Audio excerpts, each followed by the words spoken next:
એટલે ભક્ત ભક્તનો દિવસ. ધ્રુવ ચરિત્ર શ્રવણ કર્યું, માતાજી પધાર્યા. હવે બીજા ભક્ત કોણ? તો આ ભરત.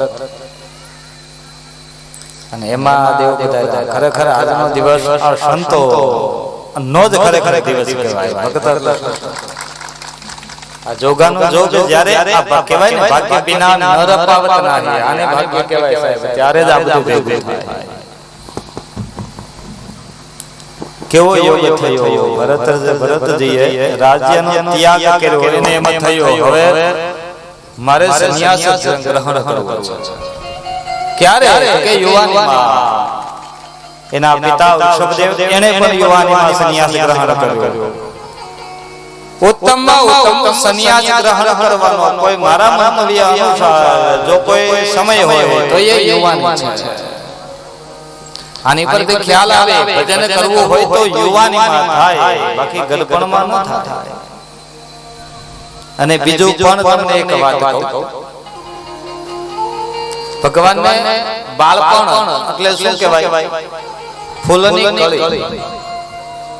બાળપણ એ પુષ્પની કળી છે, યુવાની એ ખીલેલું ફૂલ છે. આ સંસાર એ બગીચો છે, અને ગડપણ એમ સમજાય ગયેલું છે. હવે ભગવાનને કયું ફૂલ તમારે ચડાવવું એ તમારે નક્કી કરવાનું છે.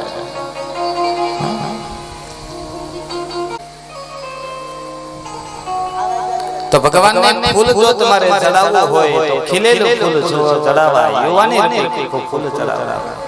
ક્યારે જોયું ભગવાનના મંદિરે જઈને તમે કળીઓ અર્પણ કરી ન થાય? તો ભગવાનને ક્યારે તમે મુરઝાઈ ગયેલા ફૂલ અર્પણ કર્યા નહીં?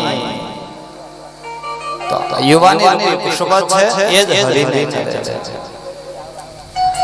પણ આ ખોટી માન્યતા આપણા મનની અંદર બેઠી છે કે ગઢપણ આવે ત્યારે હરિ. આ બધા ઘણીવાર સંતો મહંતો કહે છે ગઢપણમાં કઈ બધા છે નહીં સાહેબ. જ્યારે સમય મળે ત્યારે હરિને ભજજો.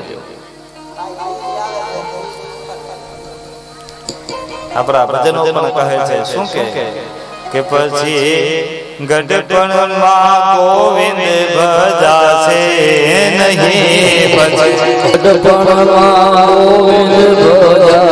જય હો મહાદેવ બાબા. આ સ્વયં મહાદેવ પધાર્યો. હા હા હા. પછી ગઢ ભજાશે નહીં.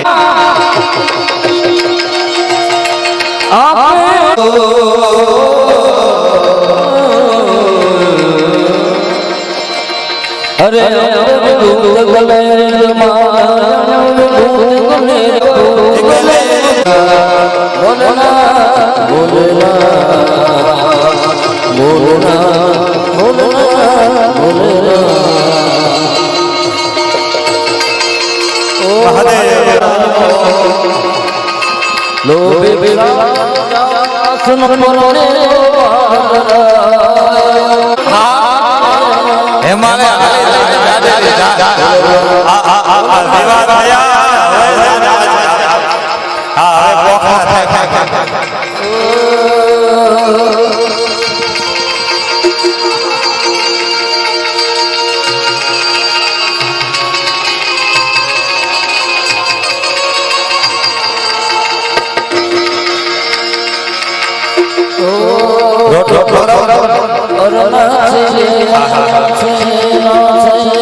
વનમાં જઈ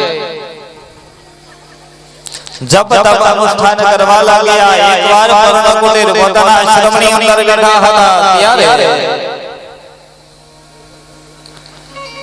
નદીના કિનારે જોયું તો એક હરણી અને એની પાછળ સિંહ દોડે છે. હરણી સગર્ભા હતી. સિંહની નીકથી નદી કૂદવા માટે જાય, છલાંગ મારે, નદીની વચ્ચે એનો પ્રસવ થયો. હરણીનો ત્યાં જ મૃત્યુ થયો.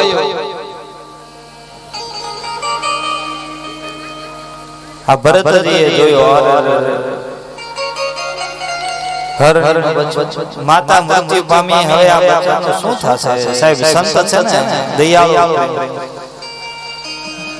સંત. મેં તમને આગળ બોલો સંતની વ્યાખ્યા કરી. સંત કોને કહેવાય? સંત પણ કઈ મફતમાં નથી મળતું સાહેબ.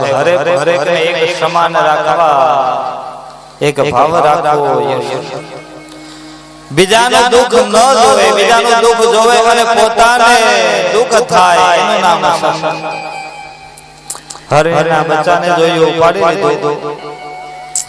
ખૂબ જ વાલા નાનો નાનો ઘાસ, ઘણો ઘણો ઘાસ કાપી કાપી અને હરણીના બચ્ચાને ખવડાવવા. આવી રીતે જો સંસારનો ત્યાગ કર્યો છે, ઘર-બાર છોડી દીધા, પણ હવે એની આસક્તિ ક્યાં બંધાણી? કે હરણીના બચ્ચા. હરણીના બચ્ચાને પ્રેમ કરવા લાગ્યા, એને ઉછેરવા લાગ્યા, એને મોટો કરવા લાગ્યા. હરણીના બચ્ચામાં એને પ્રેમ જાગૃત થયો. એક દિવસ થયો એવો હરણીનો બચ્ચો મોટો થયો અને એની સાથે બીજા હરણો ત્યાં આવ્યા. એટલે હરણની સાથે હરણીનું બચ્ચું પણ જતું રહ્યું. જંગલમાં જતા રહે છે. આ ભરતજી મનમાં વિચાર કરે, આ નાનો બાળ છે, આ હિંસક પ્રાણીઓ વનમાં છે, બચ્ચાનું શું થયું છે કંઈક, અને આ બચ્ચો ક્યાં ગયો છે? ગોતવા માટે જંગલમાં જાય છે. બચ્ચો મળતો નથી. આ વિરહમાં વ્યાકુળ થઈ, વ્યાધિગ્રસ્ત થયા અને ભરતજીનું મૃત્યુ થયું. અંતિમ વેળાએ આપણા ગ્રંથો વેદો એમ કહે છે, યામતિ શાગતિ. અંતિમ વેળાએ વ્યક્તિની જેવી મતિ હોય એ પ્રમાણે દરેકની ગતિ થાય છે.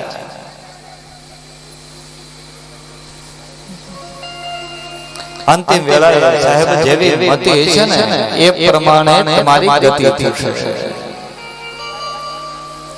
યામતિ શાગતિ. આને સમજાય. જો તમને એક વાત,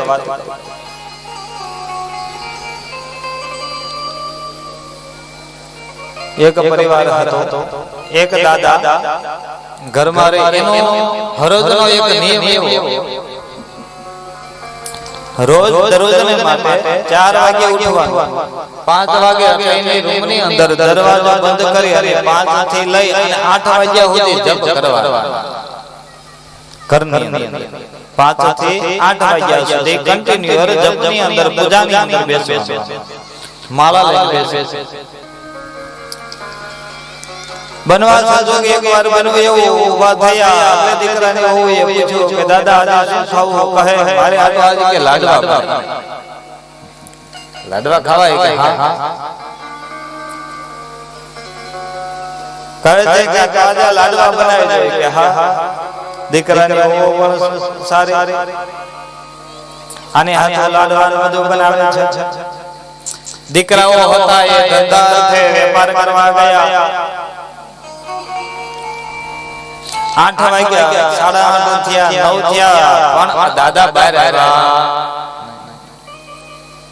વહુને એમ થયો આ બધા પુરુષો બધા કામે રહી ગયા એકલી જાઓ આ દાદા અંદર ને અંદર હજી દરવાજો ખોલ્યો નહીં ખખડાય તોય કોઈ જવાબ દીધો નહીં ઘરવાળાને ફોન કર્યો આવો ક્યાં જાવ તમે કે આ ભાઈ કે દરવાજો ખોલતા નથી દાદા કઈ થયું તો નથી ને કે મને બીક લાગી જલ્દી આવો ઘરે આવ્યા ખખડાયો કોઈ દરવાજો ન ખોલ્યો જવાબ ન દીધો દરવાજો તોડ્યો અંદર જઈને જોયો તો હાથમાં માળા અને દાદા અચ્યુતમ કેશી દાદાનો જીવ ગયો બધા ભેગા થયા કીધું લે દાદા તો વયા ગયા રોકડો શરૂ થઈ સગા સંબંધી બધા કુટુંબીઓને બધાને તેડાવ્યા કીધું હું છું દાદાને કાઈ જોને માળા કરતા ભગવાનના નામની માળા કરતા પ્રાણ ત્યાગ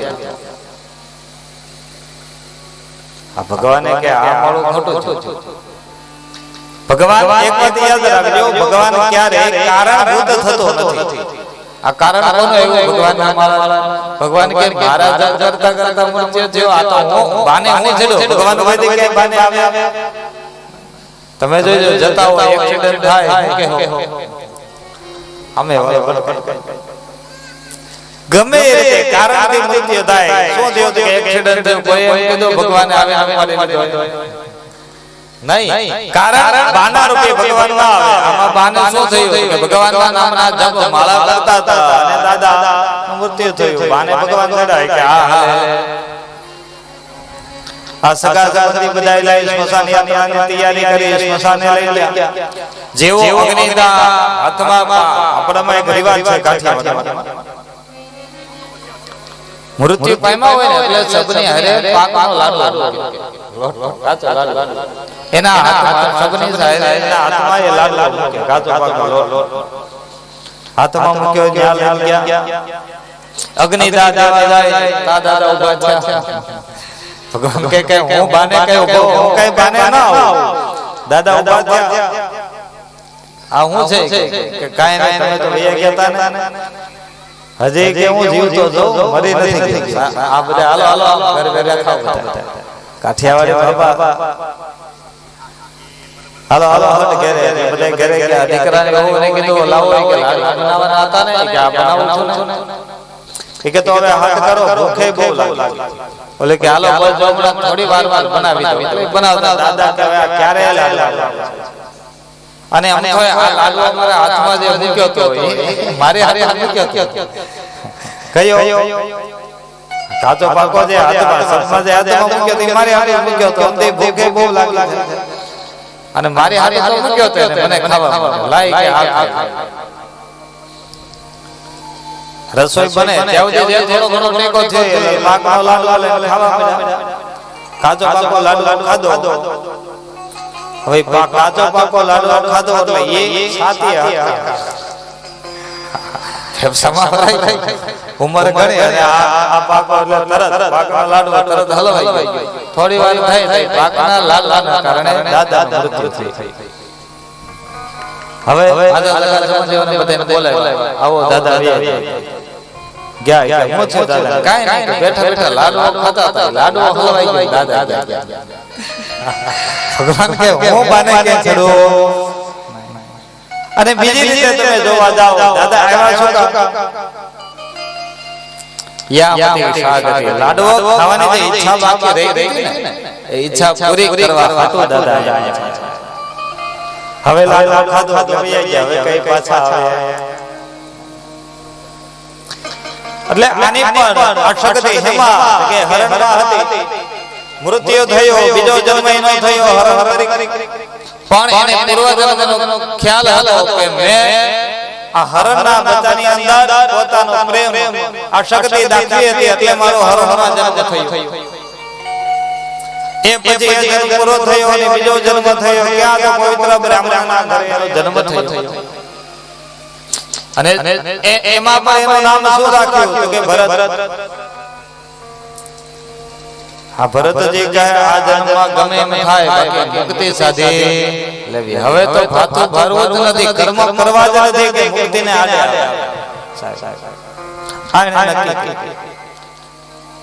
અને મનમાં નક્કી કર્યું એટલે શું થયું? એટલે પેલા કીધું કે આપણે કર્મ જ ભેગા નથી કરવા, કર્મ બાંધવા જ નથી, અવધૂત રીતે વાસ કરવા લાગ્યા. સંસારનો બધો ત્યાગ કરે, ઘરની અંદર ભણવા ગયા તો ભણવા અભ્યાસની અંદર મન ન લગાડે, કહે કર્મકાંડ શીખું, મંત્રો શીખું તો વળી ક્યારેક કરવું પડે ને, મારે કરવું જ નથી.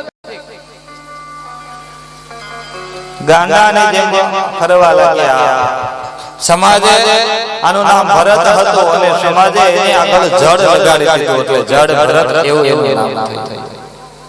થોડાક દિવસમાં પિતાનું મૃત્યુ થયું.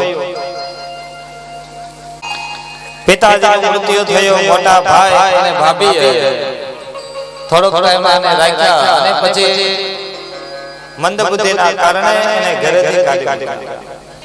આ ભરતજી એક વૃક્ષની નીચે બેઠા હતા. એટલામાં ત્યાંથી રઘુગણ રાજા ત્યાંથી નીકળ્યા પાલકી લઈ. એ ક્યાં જાય? કપિલ મુનિના આશ્રમે જ્ઞાન લેવા માટે જતા.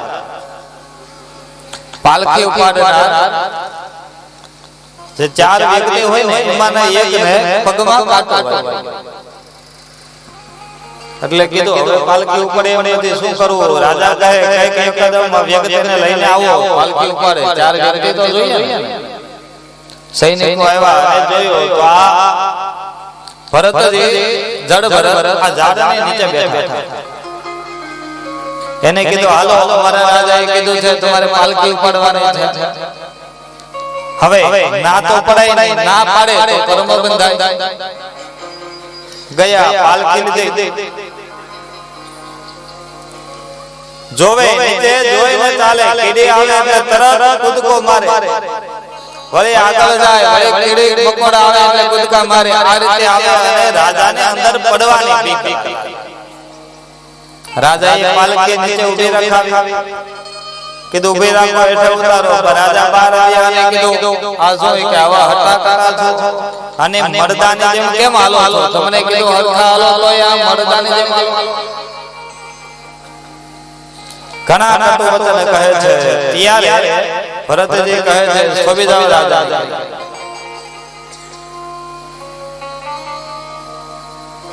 મરદાની જેમ હાલવાનું તમે કહો છો તો મૃત કોણ છે? હું છું કે તમે? કહે તારામાં તો અવિવેક પણ નથી. કે જો ખરેખર તમારામાં વિનય ને વિવેક હોય તો તમે આ ક્યાં જાઓ છો? કે ગુરુના દ્વારે જ્ઞાન લેવા. પેલા તો તમને એ ખ્યાલ હોય કે જ્ઞાન લેવા જવું હોય ગુરુ પાસે તો પાલકીમાં ન જવાય, ચાલીને જવું.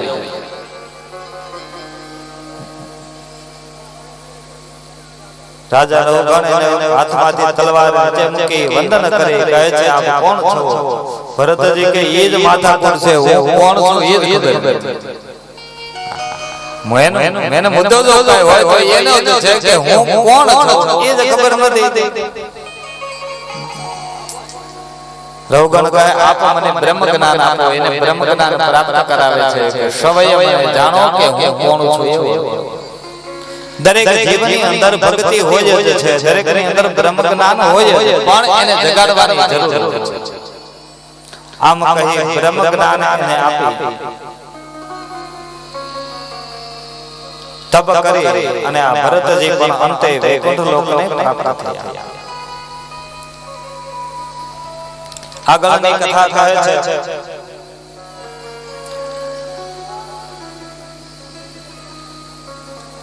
પરીક્ષિત કહે છે તમે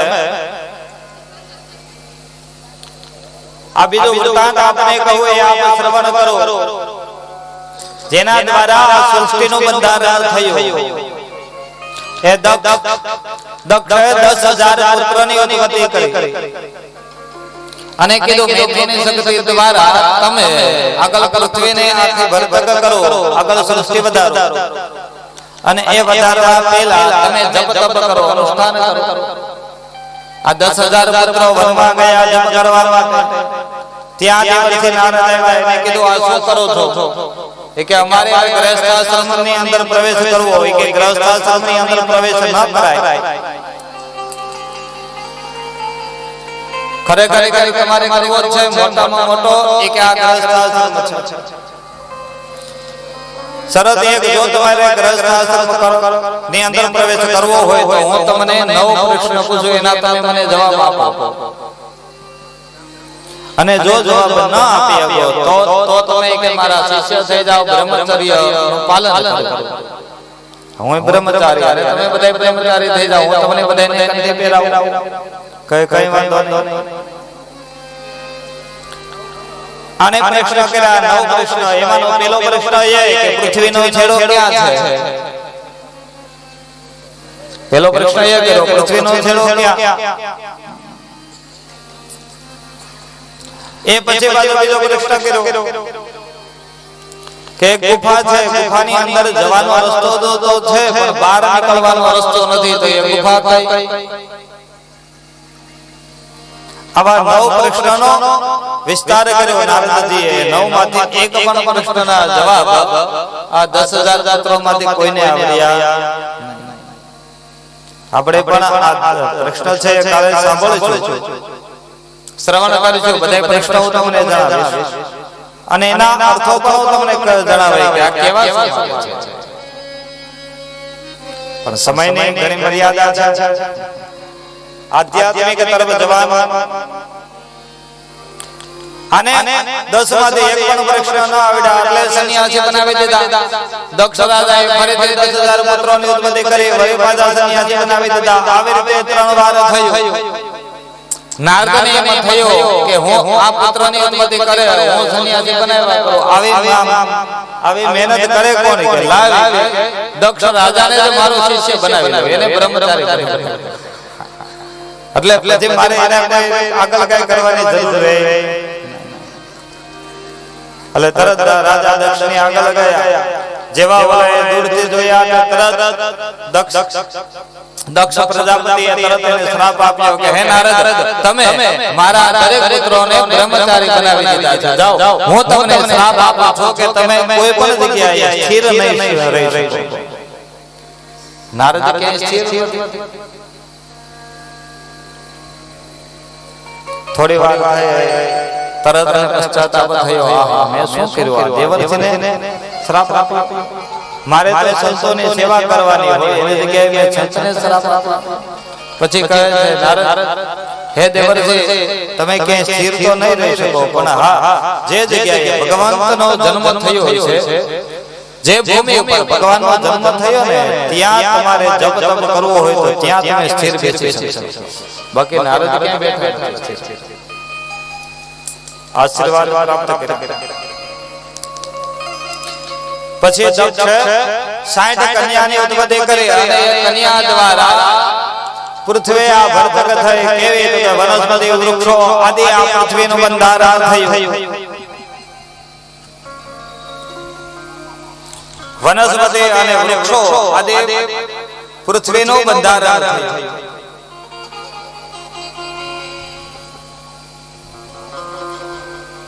અને એમાં પણ ઉપર બિરાજમાન એવા ભગવાન દેવરાજ ઇન્દ્ર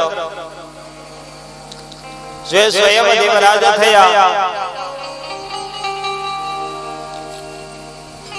એક સમયે દેવરાજ ઇન્દ્ર પોતાના દરબારની અંદર અપ્સરાઓને, પોતાના સભાની અંદર અપ્સરાઓનું નૃત્ય ચાલતો હતો એ જોતા હતા. ત્યારે દેવતાઓના ગુરુ બૃહસ્પતિ ત્યાં આવ્યા. એને કીધું ગુરુ આવ્યા, પણ આ ઇન્દ્રએ એની સામે જોયું નહીં. એને એમ થયું ગુરુનું સન્માન કરવું પડે, પણ સન્માન કરવા માટે તો નૃત્ય બંધ કરવું પડે. અપ્સરાઓનું જે જ્ઞાન ચાલુ છે ને એ બંધ કરવું પડે. એટલે એને ગુરુની સામે ન જોયું. થોડી વાર થઈ ગુરુને ખ્યાલ આવ્યો કે ઇન્દ્ર કપટી છે આને ખબર છે કે હું આવ્યો છું ગુરુ આવ્યા મારું સન્માન કરવું પડે એટલે આ ઊભો નથી થતો એટલે મારામાં ધ્યાન નથી આવતું એટલે ગુરુ ત્યાંથી અદ્રશ્ય છે અને સંસાઈ ગયા ઇન્દ્રને ખબર પડી ગુરુ મારાથી રિસાણા કોણ તો બૃહસ્પતિ હવે ગુરુ વગર કશું રાજ્ય ન ચાલે કારણ કે ગુરુનો મહિમા એ અપરંપાર છે મેં તમને અગાઉ પણ કીધું ને ગુરુ મહિમા આપણે ઘણો ગાય હવે શું કરું ઇન્દ્ર નારાયણને આગળ ગયા કીધું કે હે દેવ કૃપા કરો દેવર છે બૃહસ્પતિ ગુરુ મારાથી રિસાય અને કહે કે ચાલ્યા ગયા છે મારાથી અપરાધ થયો છે પણ હવે ગુરુ વગર મારે શું કરવું એ આપો મને કહો ત્યારે ભગવાન કહે છે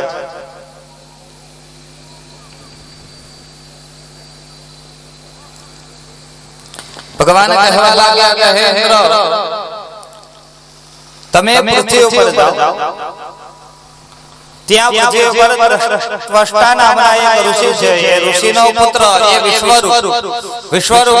વિશ્વરૂપને તમે ગુરુ તરીકે ધારણ કરો પૃથ્વી પર ગયા વિશ્વરૂપને ગુરુ તરીકે ધારણ કર્યા અને એની પાછળથી ઇન્દ્ર કવચ ગ્રહણ કર્યું ઇન્દ્ર કવચ ધારણ કર્યું જેના દ્વારા ઇન્દ્ર કવચ નારાયણ કવચ ગ્રહણ કર્યું અને નારાયણ કવચ થી પોતાના લોકને રક્ષા કરી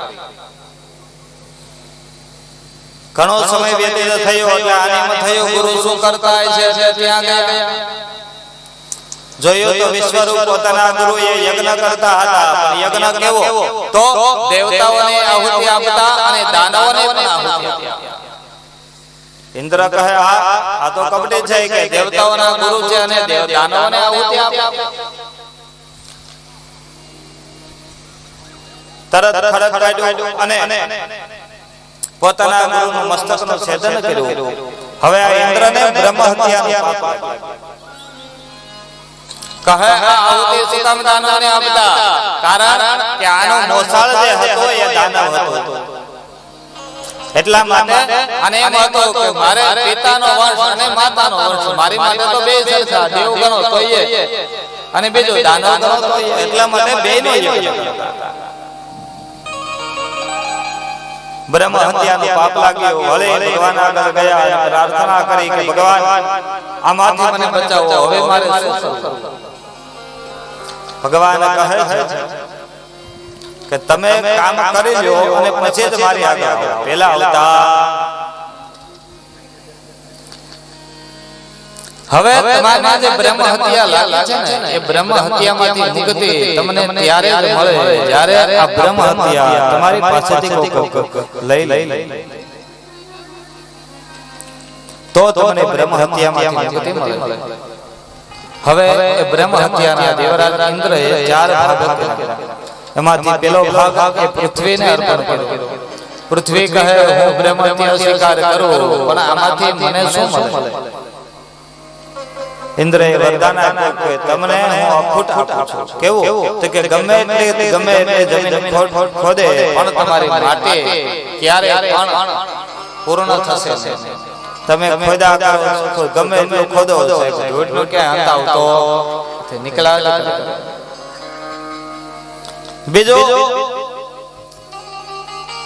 બીજી બ્રહ્મ હત્યા એ વૃક્ષોને આપી વૃક્ષોની અંદર ગંધારી બ્રહ્મ હત્યા વૃક્ષોને વૃક્ષો કહે છે કે અમને શું મળે તો વૃક્ષોને વરદાન આપ્યું કે તમારી ડાળ જ્યાંથી કાપશે ત્યાંથી જ પાછી ખોળા આ વરદાન ત્રીજો ભાગ બ્રહ્મ હત્યાનો જલને અર્પણ કર્યો નદી કે જળ નદીની અંદર સેવા અને પરપટા જે થાય એ બ્રહ્મ હત્યા નદી કહે મને અમને શું મળશે ભગવાને વરદાન આપ્યું કે પૃથ્વી ઉપરથી ક્યારે પણ જળ ખૂટશે જેટલું જળ જાય એટલું પાછું ફરીથી લુપ્ત થતું નથી તાવ વળી પાછી વર્ષા ઋતુ આવે અને નદી વહેતી પછી સ્ત્રી આવી ચોથો ભાગ એ સ્ત્રીને આપ્યો. 5 દિવસ એ ધર્મની અંદર આવે એ સમય એટલે બ્રહ્મ હત્યા. આવી રીતે બ્રહ્મ હત્યાની વહેંચણી કરી. હવે ત્વષ્ટા ઋષિ ને ક્રોધ આવ્યો. એને એમ થયો કે આ ઇન્દ્રએ મારા દીકરાની હત્યા કરી, મારા પુત્રની હત્યા કરી. એટલે એને યજ્ઞ કર્યો, પોતાનો વાલ કાઢી અને યજ્ઞની અંદર પધરાયો અને એમાંથી પુત્રની ઉત્પત્તિ થઈ. એ વૃત્તાસુર થયા. કહે પિતા કહો મારે માટે કઈ આજ્ઞા? કહે છે કે તમે દેવરાજ ઇન્દ્રનો વધ કરો, કારણ કે એને તમારા ભાઈને માર્યા છે. આ વેર આજ્ઞા લઈ અને ઇન્દ્રની સાથે યુદ્ધ કરવા માટે વૃત્તાસુર જાય. ઇન્દ્ર આ યુદ્ધની અંદર હારી ગયા. ઇન્દ્ર છોડી અને ભાગી ગયા. વૃત્તાસુર ચારે બાજુ એને ગોતે છે. ઇન્દ્ર વાળી પાછા નારાયણ રાજા એવા કે આમાંથી બચવાનો કઈ કઈ રસ્તો બતાવો, કઈ રીતે બચવું. ત્યારે ભગવાન કહે છે તમે દધીચી ઋષિ પાસે જાઓ અને જો એના અસ્થિ આપે તો તમને આ વૃત્તાસુરી ઋષિના હાડકાથી મળશે. ઇન્દ્ર મહારાજ પૃથ્વી પર આવ્યા. દધીચી ઋષિને વંદના કરી, યાચના કરી કે અમારે તમારા અસ્થિની જરૂર છે. આ ઋષિ કોણ? તો કે સ્વયં બ્રહ્મ હતા, બ્રાહ્મણ હતા. બ્રાહ્મણ કહે અમારું જીવન તો સંતોનું જીવન, બ્રાહ્મણનું જીવન કોની માટે હોય? તો આ સંસાર માટે હોય, કોઈના કલ્યાણ માટે હોય. કહે છે કે જો મારા અસ્તિત્વ જો તમારી રક્ષા થતી હોય, બીજાનું કલ્યાણ થતી હોય તો હું મારા હાડકા દેવા તૈયાર છું.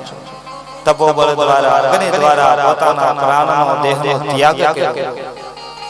ઇન્દ્રએ હાડકા વિના વિશ્વકર્માએ એનો વજ્ર બનાવ્યો અને વજ્ર દ્વારા વૃત્તાસુરનો અંત થયો.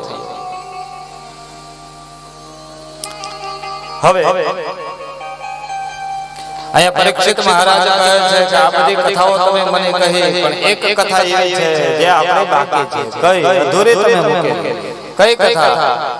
તો કહે તમે કીધેલું કે હિરણાક્ષ અને હિરણ્યકશ્યપ બે ભાઈઓ હતા. હા, એમાં હિરણાક્ષનો વધ તો વરાહ ભગવાને કર્યો. હવે હિરણ્યકશ્યપ કોણ અને એનો શું થયું એ કથા તો કહો.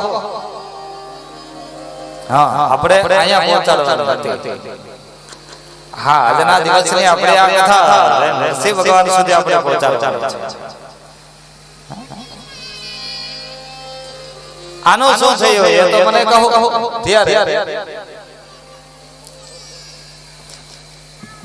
ભગવાન કહે છે કે હિરણ્યકશ્યપ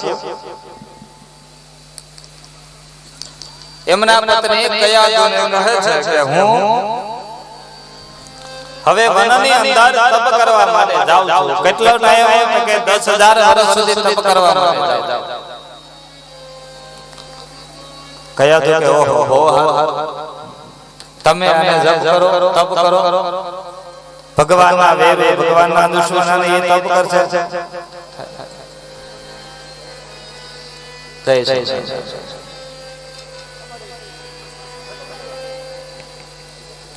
તમે કે જપ કરશો? ખૂબ સરસ.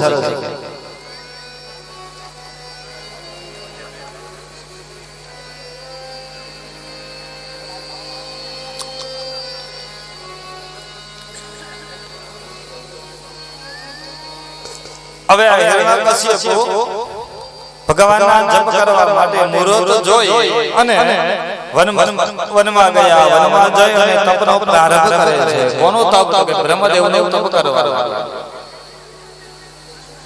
ત્યાં થોડી વાર બાદ ત્યાં દેવરાજ ઇન્દ્ર પોપટનું સ્વરૂપ લઈ અને ત્યાં અને એના તપની અંદર વિઘ્ન નાખવા લાગ્યા. શું કઈ રીતે વિઘ્ન નાખ્યું? તો એક ત્યાં આવી અને એના દુશ્મનનું નામ લેવા લાગ્યો. કહે છે નારાયણ નારાયણ નારાયણ નારાયણ નારાયણ નારાયણ નારાયણ નારાયણ નારાયણ નારાયણ નારાયણ. આમ કહે અને પોપટ બોલવા લાગ્યો. હિરણ્યકશ્યપે ઉડાડ્યો એને જતો રહેવા માટે કર્યું. ઉડાડ્યો એટલે પોપટ જતો રહ્યો. થોડી વાર થઈ વળી પાછા તપની અંદર બેઠા.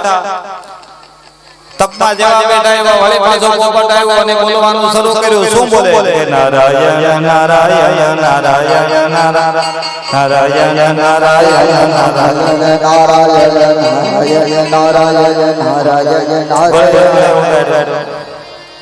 આવું 3-4 વખત થયો. હિરણ્યકશ્યપને એમ થયું નકે આજનો મુહૂર્ત જ નથી.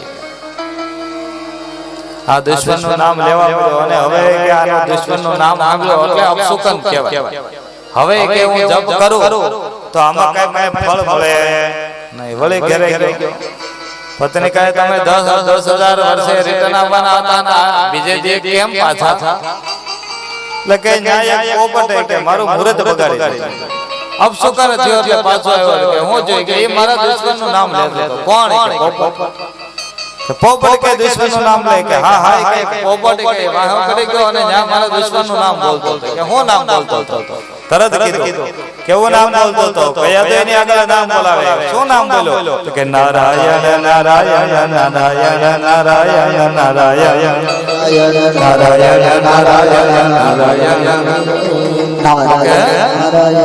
પોપટ કે પોપટ કે નારાયણ બોલતો હતો કે હું નો તમે કે ત્યાં જઈને આવ્યા અને પોપટ કે હા કે નારાયણ નારાયણ બોલતો એટલે અપશુકન થયો એટલે કે પાછો કઈ વાંધો નહીં. થોડી વાર થઈ.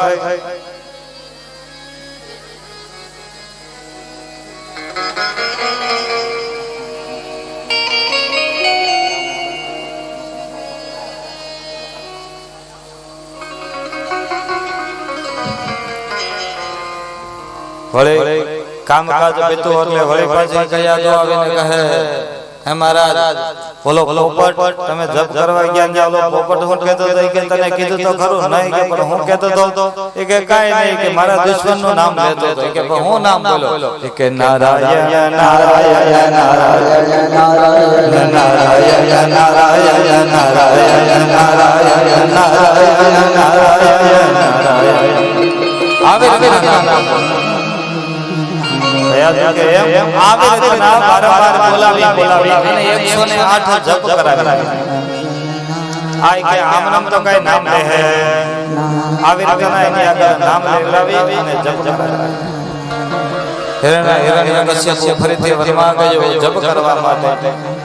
બ્રહ્માજી ખૂબ કઠોર તપ કર્યો. જેના પ્રભાવથી ભગવાન પિતા બ્રહ્માજીના દર્શન થયા. બ્રહ્માજી કહે છે માગો તમારે શું જોઈએ? તો કહે મને અભય વરદાન આપો, મને અમરત્વ આપો, મારે અમર થવું. બ્રહ્માજી કહે હું પોતે અમર નથી તો તને કેમ અમર બનાવું? બ્રહ્માજી પોતે પણ અમર નથી. કહે છે કે હું અમર નથી તો તને હું અમર કઈ રીતે બનાવીશ? બીજું માગો. ત્યારે હિરણ્યકશ્યપ માગે છે કયો વરદાન માગ્યો? કે બ્રહ્મદેવ મને વરદાન આપો. કેવું? તો કે રાત્રે ન મરું, દિવસે ન મરું, ઘરમાં ન મરું, બહાર ન મરું, અસ્ત્રથી ન મરું, શસ્ત્રથી ન મરું, માનવથી ન મરું, દાનવથી ન મરું. આવી રીતના રાતે ન મરું, દિવસે ન મરું, મનુષ્યથી ન મરું, પક્ષીથી ન મરું, પશુથી ન મરું, કોઈ ના મરું, અસ્ત્રથી ન મરું, શસ્ત્રથી ન મરું. બ્રહ્માજી તથાસ્તુ કીધું. આને એમ થયો પાછો બીજો વરદાન શું માંગ્યો? કે મને બ્રહ્માએ રચેલી તમે જે પૃથ્વીને ઉત્પન્ન કરી છે એમાંનો કોઈ જીવ મને મારી શકે. બ્રહ્માજી તથાસ્તુ કીધું અને ત્યાંથી અંતર ધ્યાન થયા. હિરણ્યકશ્યપ પોતાના મહેલે આવ્યો. કીધું કે હવે હું અમરત્વ પામી ગયો, હું અમર થયો, હવે મને કોઈ મારી શકે નહીં. ભગવાનના મંદિરો એ દૂર કર્યા અને નગરની અંદર ઢીંઢોરો પીટાયો કે જ્યાં મંદિર હોય ત્યાં મંદિરની અંદર મારી મૂર્તિની સ્થાપના કરો, મારા નામના જપ કરો, કારણ કે હું જ અમર છું અને હું જ ભગવાન છું. જપ તપ શરૂ કરે. ભગવાનનું નામ લે, નારાયણનું નામ લે એટલે તરત એને મૃત્યુ દંડ આપે. આવી રીતના પ્રારંભ થયો. અને બીજી બાજુ આ 10,000 વર્ષ સુધી હિરણ્યકશ્યપુ વનમાં તપ કરવા ગયો અને આ કયાદીએ એક પુત્રને જન્મ આપ્યો. ક્યાં આપ્યો તો કે નારદજીના આશ્રમની અંદર. એના ગુરુ કોણ બન્યા હતો? સ્વયં નારદ. અને એને પુત્રનું નામ પાડ્યું ભક્ત પ્રહલાદ. બોલ શ્રી ભક્ત પ્રહલાદ કી જય. બધા જય શ્રી કૃષ્ણ. આપણે જે બપોરે શિવ બાદ ગયા છે એમાં 501 હરેશગીરી હિંમતગીરી શિવ માટે અર્પણ કરે છે, તો એને તાલીઓથી વધાવીએ. બોલ શ્રી કૃષ્ણ કનૈયા આયા જે ચુડાસમા પરિવાર એ બધા શિવ ભક્તોને જે કાંઈ આયા અર્પણ કર્યું એ પણ મોળા નથી. એને પણ ભગવાન શિવની પાછળ 501 અર્પણ કરે છે. અને આપણે જે વચોવચ જ્યાં સ્ટેન્ડ લઈને વિડીયો ઉતાર્યા છે એ શાસ્ત્રી હરિદાદાના શાળા છે, મહાદેવ સ્ટુડિયો વિસાવદર, કેતનભાઈ ઠાકર. તેને પણ આપણે વધાવીએ. તે પણ આપણને 6 દિવસ માટે આપણને ઘણા બધા ઉપયોગ છે. બોલે શ્રી કૃષ્ણ કનૈયા કી જય. અને જ્યારે આ કથા વિરામ પામે ત્યારે બધાએ વ્યાસ પોથી જે છે વ્યાસપીઠ ઉપર ત્યાં પોથીજીના દર્શન કરવા બને એટલી પ્રદક્ષિણા કરવી. નકર એક તો પ્રદક્ષિણા ફરજિયાત કરવી. 4 ના થઈ શકે, 11 ના થઈ શકે, 108 ના થઈ શકે, પણ દરેકે જ્યારે કથા વિરામ પામે ત્યારે બધા અડધી કલાક આપણે આનંદ બધાએ કરવાનો છે. કયો આનંદ? બધા એવો કયો રાજ ગરબાનો. એટલે બધાએ ક્યાંય કોઈને જવાનું નથી. બધાએ રાજ ગરબા પૂરા થાય પછી બધાએ જવાનું છે. જય શ્રી કૃષ્ણ.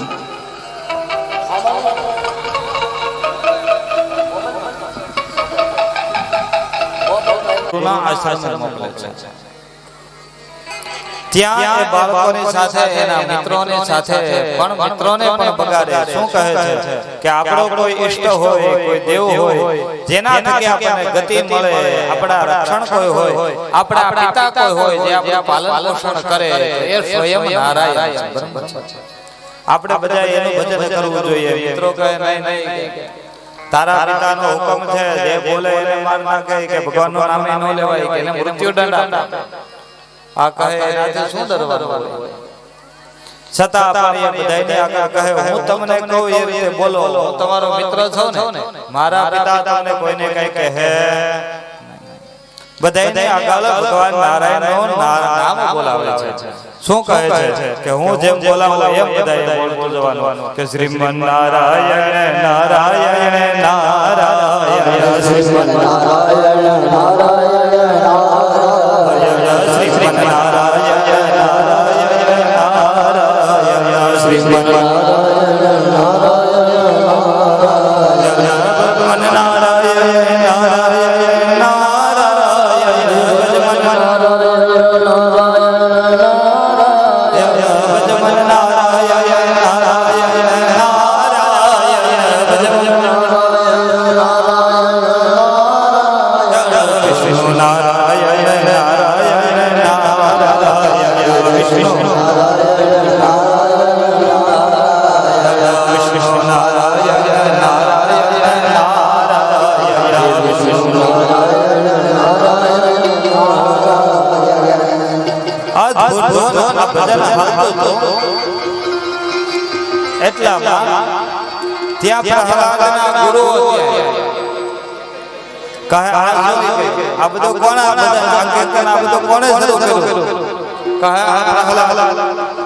ખબર નથી કે મહારાજ મૃત્યુદંડ આપે છે. તને તો કઈ નહીં કે પણ આ ભજન આ કીર્તન મારા દુશ્મનનું નામ વિષ્ણુનું નામ સાંભળી જાય તો મને મૃત્યુદંડ દે કે આશ્રમમાં આ બધું કરાવો છો મને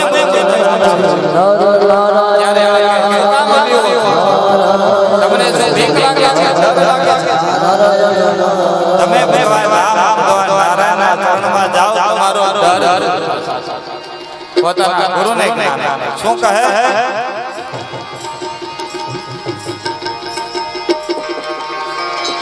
બીક કોની હોય કે જેનો રક્ષક સ્વયં નારાયણ હોય એને પીવાનું હોય એટલે જ એ કહે છે શું કે છો શું કીધું તમે નારાયણ નામ કરો નારાયણ નામ બીક જે લાગે તમને જે ડર લાગે ને ડર તમારો દૂર થશે હવે હું તમને ડર ભગાવવાનો એક મંત્ર આપું અને ઊંધો પણ આપણે કહેવાય ને રામ રટણ સાંજ સવારે બીક પછી કોની અમારે જે રામ રટણ કરતો હોય એને પ્રભુ ઉપર ભરોસો હોય એને કોની બીક આમ તો કહેવાય ને જેને રામ રાખે એને કોણ ચાખે કહે છે જે કામ બેવો છો રામ ભજન રામ કીર્તન કરો બીક દૂર થતી રામ રટણ સાંજ સવારે બીક પછી કોની અમારે રામ રટણ સાંજ સવારે બીક પછી કોની અમારે રામ રટણ સાંજ સવારે બીક પછી કોની અમારે રામ રટણ સાંજ સવારે બીક પછી કોની અમારે दुनिया दो रंगे वाला भावे बोले दुनिया दो रंगे वाला भावे बोले दुनिया दो रंगे वाला भावे बोले दुनिया दो रंगे वाला भावे बोले साचो खोटो कोन आधारे बीक પછી કોની અમારે साचो कोन आधारे बीक પછી कोन आधारे साचो खोटो तेरे आधारे बीक પછી કોની અમારે साचो खोटो तेरे आधारे बीक પછી कोनी સાચો ખોટો જે હોય તે હરિના આધારે રાખી દો કરતો ધરતો ઈશ્વર છે જે કરીએ પછી કોની બીક હોય આ ભજન હાલે આ કીર્તન હાલે આ જ્ઞાન હાલે તા આટલી વારમાં ત્યાં હિરણ્યકશ્યપનું આગમન થયું કહે છે આ શું કરો છો આ આશ્રમમાં મેં મારા દીકરાને મૂક્યો છું કામ આપણો બધું ભણાવવા માટે ન કે હરિનો વૈયા ભણાવવા ભોલા કહે ભગવાન હે રાજાના હું કાંઈ ભણાવતો નતો આ અમને ભણાવે આ નો કોણ જાણે ક્યાં ભણી આવ્યો આ અમને ભણાવે અમે આને નથી ભણાવતા આ વાત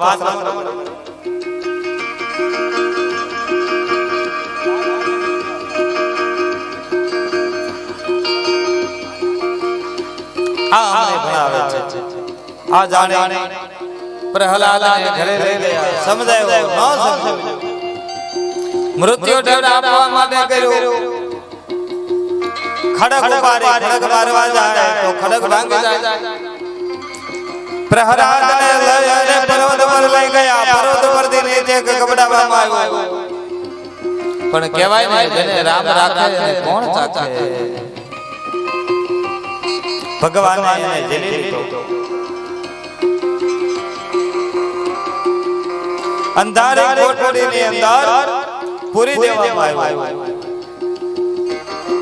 8 દિવસ સુધી અંધારી કોઠડીમાં પૂર્યો અને એની અંદર સર્પોને મૂકવામાં આવ્યા આ બાળક છે પણ શું કહે મારો નારાયણ આ સર્પની હારે જ બેઠો આ નાગ છે ને એ વિષ્ણુનો ભક્ત અને હું એનો ભક્ત આમ જોવા જાવ અમે બે ભાઈઓ કહેવાય તો હવે આનાથી શું બેવું નાગને કે હાલો આપણે બે હારે બોલીએ સો નારાયણ નારાયણ નારાયણ નારાયણ નારાયણ નારાયણ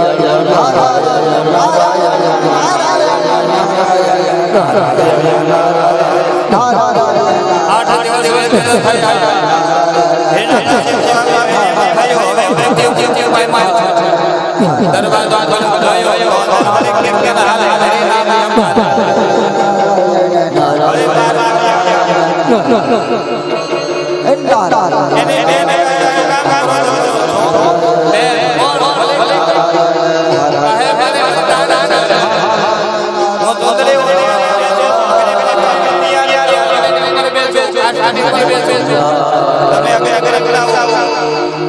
મને કઈ નહીં થાય પણ આ પ્રહલાદ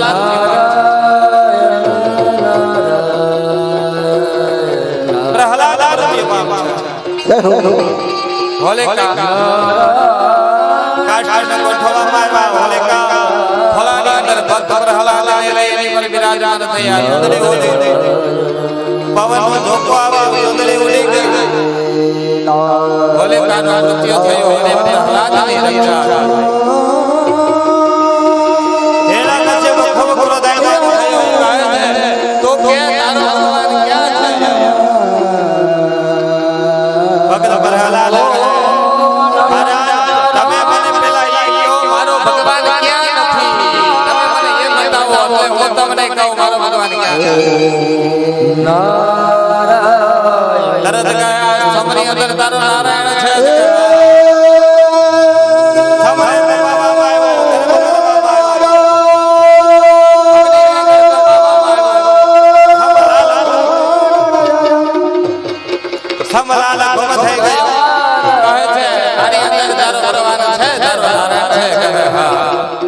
આમાં પણ મારો નારાયણ છે એની ઉપર જોયો તો સમરી અંદર ઉપર લાલ કિરીટની હાર લાલ કિરીટની રક્ષા મારો નારાયણ આ લાલ કિરીટની રક્ષા જો મારો નારાયણ કરતો હોય ને તો મારી પણ રક્ષા નારાયણ અવશ્ય કરે કહે છે જા જો તારો નારાયણ આમાં હોય તો બધ ભરી જા જવી આગળ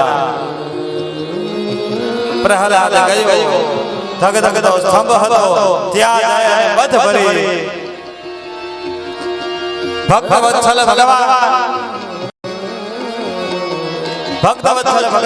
તત્કાલ સ્તંભ ફાડી અને બહાર આવ્યા કોણ આવે તો ભગવાન નારાયણ ભગવાન હવે કેટલીક વાર રક્ષા કરવી પણ મારવા વાળાને જેથી કરી મારે ફરીથી રક્ષા કરવા એટલે ભગવાન નારાયણ નરસિંહ સ્વરૂપે પ્રગટ થયા બોલે નરસિંહ ભગવાન સ્તંભ તોડે અને ભગવાન નરસિંહ ભગવાન પ્રગટ્ય થયો નરસિંહ ભગવાન ભગવાન જય જયકાર થયો હરિના નામનો કીર્તન થયો ભગવાનનો જય જયકાર થવા લાગ્યો આરતી થવા લાગી પુષ્પો વૃષ્ટિ થવા લાગી પુષ્પો વૃષ્ટિ થવા લાગી આકાશમાંથી જેવો ભગવાનને જોયા નરસિંહ ભગવાનનું રૂપ જોયું હિરણ્યકશ્યપુ ભયભીત થયો ખ્યાલ આવ્યો કે હવે મારો અંત પકડો વાળ પકડે અંદર લઈ ગયા ઉમરાને વજો વજો વાર રાખ્યા પોતાના ખોળામાં હિરણ્યકશ્યપુને ઉભરાવ્યો પછી કીધું હવે તારા વરદાન યાદ કર હવે તારા વરદાન યાદ કર કયા કે મને એ કે આ ઘરની અંદર છો કે બહાર કે મહારાજ હું ઘરની અંદર નથી બહાર નથી આ તો ઉમરામાં અત્યારે છે મહારાજ આ તો રાતે નથી દિવસે નથી આ સંધ્યાનો સમય છે હવે કે આકાશ છે જમીનમાં કહે મહારાજ આકાશે નથી જમીને નથી તમારા ગોઠણો હવે કે હું માણસ છું કે પશુ છું નરસિંહ ભગવાનનો સ્વરૂપ કેવો કે અડધો માણસ અને અડધો સિંહ કહે મહારાજ આ પશુ હે નહીં અને માણસ છે આપ તો સ્વયં નરસિંહ છો કહે મારી ઉત્પત્તિ છે બ્રહ્માએ મને ઉત્પન્ન કર્યો હતો કે નહીં આપ તો સ્વયં પ્રગટ કર્યા હવે કયું વરદાન કે હું અસ્ત્રથી ન મરું શસ્ત્રથી ન મરું નખ બતાવ્યા આ જો ભયંકર મોટા મોટા લાલા ભયંકર નખ છે લાંબા લાંબા વાલ છે લાલા લાલા આંખો છે ગર્જનાઓ કરે આવા નરસિંહ ભગવાન કહે હવે કે આ સદેવ છે કે નિર્દેવ સદેવ છે કે નિર્દેવ સદેવે નથી અને નિર્દેવે આ અસ્ત્ર છે કે શસ્ત્ર અસ્ત્ર પણ ન કહેવાય અને શસ્ત્ર પણ નખ મારી છાતીમાં નખ ભરાવી અને હાથે તેરી નાખી રક્તનો પ્રવાહ રક્ત વહેવા લાગ્યો અને ભગવાને હિરણ્યકશ્યપનો ઉદ્ધાર કર્યો બોલે શ્રી નરસિંહ ભગવાન કી